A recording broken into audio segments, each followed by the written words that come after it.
Hola, bienvenidos a Esquina Literaria. Estoy leyendo este libro, Lo bueno de lo malo, de Paul Václavic. Esta es la tercera parte y espero que les guste.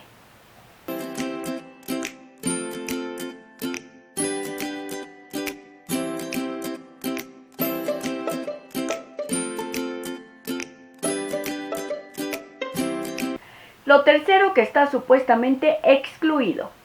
Cuando nos negamos a ver una tercera solución, estaremos dando cabida a una disyuntiva entre dos soluciones clarifinantes. Tenemos, por ejemplo, a un joven que se enfrenta a un letrero que prohibía pisar las flores en un jardín público. Ante esa situación, considero que solo había dos soluciones clarifinantes: ser cobarde al someterse a la autoridad o caer en una audacia disparatada. Afortunadamente, llegó a una conclusión más allá de estas posibilidades al darse cuenta de que las flores eran realmente bonitas, así que optó por cuidarlas. Para llegar a una tercera solución, por lo general, hay que abandonar el sentido común. En alguna ocasión durante la Edad Media, un castillo se encontraba sitiado por un poderoso ejército. Había dos alternativas para quienes se encontraban a merced de tal ejército: entregarse al enemigo o morir de hambre. Las provisiones ya estaban por terminarse, solo quedaba una res y un saco de cebada. La tercera solución fue la más eficaz: degollar al animal y llenar su vientre con cebada para arrojarlo murallas abajo. Al pensar que al interior del castillo había tanto de comer como para compartirlo con el ejército invasor, este optó por retirarse, pues su líder consideró que era inútil esperar su rendición. El tercero excluido se da, pero está oculto a la sombra del sentido común, para el cual el mundo se divide clara y exactamente en oposiciones irreconciliables. Lao Tse a esto no lo llama el tercero, sino el sentido eterno. Pero por desgracia también este nombre cayó preso del mundo maniqueo, pues también tiene su contrario en eterno sin sentido. ¿Será esta la razón por la cual en algunas religiones no se permite nombrar a Dios? ¿Una reacción en cadena del bien? Como tú puedes ver, querido lector, las brujas no son muy versadas ni en lógica ni en metafísica, y por esto les ocurren contratiempos de vez en cuando. También en terrenos menos esotéricos, con frecuencia sus planes más bonitos naufragan en escollos insospechados. Un caso de estos es el extraño cambio radical en la vida de Amadeo Cassi a Villani. Él encarnaba lo que en términos de la teoría matemática del juego se llamaría un jugador de sumas a cero. Esto no tiene nada que ver con su condición de italiano, pues jugadores de sumas a cero los hay incluso en la Casa Blanca y en el Kremlin. El concepto de juegos de suma a cero se refiere a situaciones cuyo ejemplo más sencillo es una apuesta entre dos personas. Lo que una pierda representa la ganancia de la otra. Ser jugador de sumas a cero significa comprometerse con la tesis de que en todas las situaciones de la vida solo se dan dos posibilidades: ganar o perder. No existe una tercera posibilidad. Aunque esta filosofía se enseña en academias militares, había excepciones, como aquella de que la palabra de honor del general enemigo se tenía por absolutamente digna de crédito.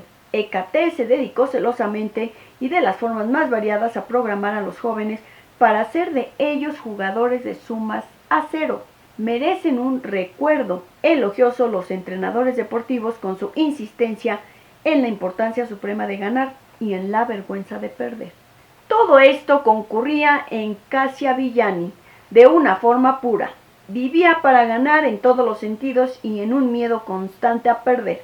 Con esto su filosofía era simple pero incómoda, pues tener que vivir de continuo con un ojo avisor puede poner de nervios hasta al más valiente. Basta que mencionemos de paso que a causa de este miedo permanente era propenso a alegrarse con los infortunios de los demás. Su postura constante de ataque y defensa producía situaciones contra las que creía tener que escudarse, y a su vez le demostraba que era correcta su idea de la vida como lucha tenaz. No se puede vivir en paz. Si esto no le gusta a su vecino malvado, el poder del juego de sumas a cero está en que impone de forma prácticamente inevitable sus reglas a otros hombres, tanto si estos quieren jugar a sumas a cero como si no lo quieren. Hace 1 año y medio, en una mañana gris de invierno, el signore Cassia Villani estacionó su coche en una calle lateral bastante lejos de su oficina. Después de haber caminado a pie unos 200 metros, oyó unos pasos rápidos que le seguían y luego la voz de un desconocido. Usted ha dejado encendidas las luces de su vehículo. Y acto seguido, el desconocido dio media vuelta y desapareció. La primera reacción de Kasia Villani fue exclamar: «Este me quiere tomar el pelo. ¿Qué es lo que intenta?». No parecía que el hombre tuviese otras intenciones. Ya había desaparecido entre la gente que en la calle se dirigía a toda prisa al trabajo. Kasia Villani estaba descubriendo algo que contradecía lo que los científicos habían creído hasta ahora. ¿Qué gana este hombre con correr detrás de mí para decirme que no he apagado las luces del coche? Y a continuación se acordó de que él otras veces había visto coches aparcados con las luces encendidas por descuido y que pensar en la rabia del propietario cuando por la noche se encontrara con la batería descargada le había encendido una chispa de alegría maliciosa en su existencia. Ya por lo demás, tampoco alegre. Lo que en ese momento no sabía aún era que la honradez de aquel desconocido le había impuesto las reglas de un juego completamente distinto. Cuando se dirigió pensativo al coche para apagar las luces, experimentó un sentimiento confuso de obligación hacia otras personas que se encontraran en una situación semejante. Por el momento este sentimiento permaneció latente. El acontecimiento realmente decisivo se produjo meses más tarde. Halló un monedero, evidentemente conteniendo la paga de una semana, y ya se frotaba las manos de alegría por esta ganancia inesperada, cuando de improviso se acordó del desconocido que había corrido detrás de él, y de repente se le truncaron sus sentimientos de regocijo. Se quedó parado mirando el dinero y la identificación oficial del propietario. Recogió todo y manejó hasta el otro extremo de la ciudad. El propietario del monedero vivía en una casa miserable, solo, y de momento creía tener visiones y no confiaba en su fortuna. Cuando Kasia Villani le entregó el monedero, le explicó dónde lo había encontrado y por añadidura tuvo el gusto de renunciar a la gratificación que el otro le quería pagar. Se dio la coincidencia de que el propietario de aquel monedero era un jugador de sumas a cero. Fantástico.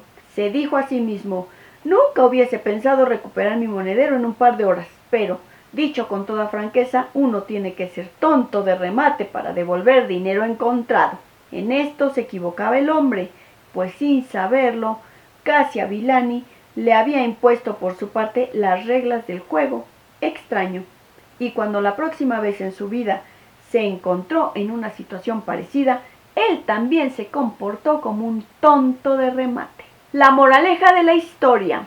El desconocido había desatado sin duda una reacción en cadena, pues el asunto no paró en Kasia Villani y en el hombre del monedero, sino que a pesar de muchas reincidencias de los dos, se reprodujo más y más. Amadeo Kasia Villani llegó hasta el punto de encontrar divertida esta forma de ganar y el poder que da sobre los otros. Solo las brujas se irritaron. Juegos de sumas a no cero. El club de Hécate tenía motivos para irritarse. Una y otra vez sucede que los jugadores de sumas a cero se hartan de su ideología y se pasan al enemigo. A un conductor que se ha enredado en una reacción en cadena del bien, que quiere colarse por la derecha en una caravana de coches avanzando con dificultad. No le pasa por la cabeza que significa una derrota el que se le indique que debe colocarse al final de la fila y ser paciente. Incluso en un ámbito de guerra o de campos de concentración se puede cumplir con la máxima: se obedece, pero no se cumple. O vive y deja vivir, y así sobrevivir ayudando al adversario para que éste a su vez sobreviva. En 1981 se aplicó una encuesta a los no judíos que, con el más serio peligro de sus propias vidas, salvaron de la solución final de los nazis a judíos que muchas veces ni siquiera conocían. A la pregunta de por qué habían hecho esto, los encuestadores se encontraban siempre de nuevo con la pregunta perpleja de los encuestados: ¿qué quiere usted decir? Y ante la insistencia de la pregunta se encontraban con explicaciones como: pues, ¿qué tenía que haber hecho? Si no, o no hice más que lo que una persona hace a favor de otra. Afortunadamente, estas situaciones y personas que no son ninguna rareza están presentes incluso en el ámbito de la política exterior. Uno de los conceptos de la teoría matemática del juego es el juego de sumas a no cero, es decir, En las relaciones con el socio o con el compañero, la pérdida de uno no equivale a la victoria del otro, sino que ambos pueden ganar o perder. Una guerra atómica podría alegrarse como el ejemplo por excelencia de sumas a no cero, en el que todos perderían. Pero el caso contrario también es posible, esto es, el pensar que mediante la transigencia y disposición a hacer concesiones, que para jugadores a sumas a cero naturalmente serían derrotas, puede producirse ventajas para todos los participantes. Jean-François Revel cree que la diferencia fundamental entre la política exterior de los sistemas de Estado democráticos y totalitarios está en la disposición a negociar de los primeros y en el pensamiento de sumas a cero de los últimos. En las democracias la política exterior está determinada por la política interior y su deseo fundamental es la seguridad y bienestar del ciudadano.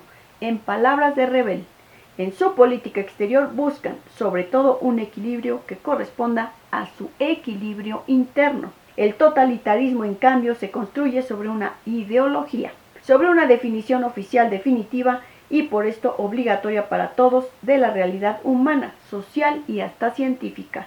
En consecuencia, para él, la simple existencia de otros sistemas es irreconciliable con su seguridad y por esto podría añadirse para la política exterior de estos sistemas solo hay un objetivo a saber, la victoria definitiva sin concesiones sobre una base mundial.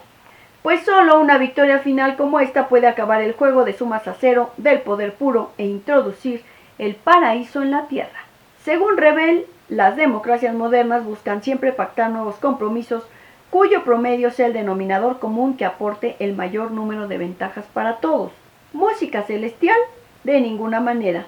Actualidad viviente siempre que unos jugadores de sumas a no cero consiguen compromisos estables en vez de soluciones clarificantes. La generación más joven tendrá por sumamente increíble que a nosotros, los más viejos, se nos inculcará en la escuela el hecho indiscutible e inevitable de que Alemania y Francia han sido enemigos encarnizados y que por esto era una necesidad fatal que al menos cada 30 años se produjeron horribles guerras entre las dos. Y nosotros lo creíamos de igual modo que hoy se cree en la enemistad inevitable entre los estados árabes e israelí o en el absurdo derramamiento de sangre en Irlanda del Norte.